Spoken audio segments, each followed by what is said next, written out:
I had a patient that came in and said, well, I have GERD, and I know that every time I eat something that's spicy or I eat too much, this really makes me painful, but then I take my medication and it sort of helps, and it doesn't.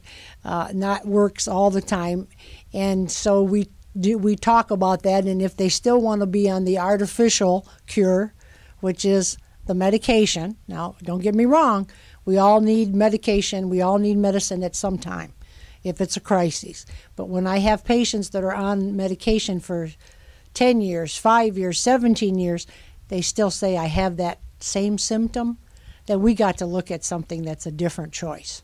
Well, the first solution, because the patient knows I am a chiropractor, we talked about getting their spine and making sure there was no what we call subluxations, no nerve interference to that area. And then I always ask them, what would you like to do? Get something just for the symptom, or would you like to get the cause fixed and get this resolved?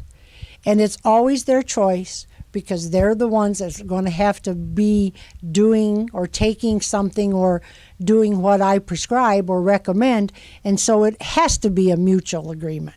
And it has to be their idea, not me forcing them to do something. Most people will tell you right away what they have, because they either on a certain medication or 2 or 3 for the same problem. And they'll tell me how far along they've had it, how many years they've had it, and that they're still having the problem and taking the medicine. And I said, well, how's that working for you?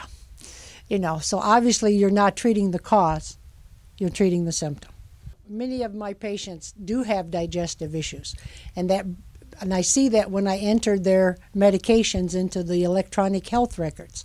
And chiropractic, besides giving that nerve flow and making sure it's uninterrupted and uninterfered with to the stomach, small intestines, I, here in my own practice, have added bioenergy testing, nutrition counseling, nutrition-specific remedies that can help clear up the digestive system, because it's not just where you think it is, it's from the mouth to the other end.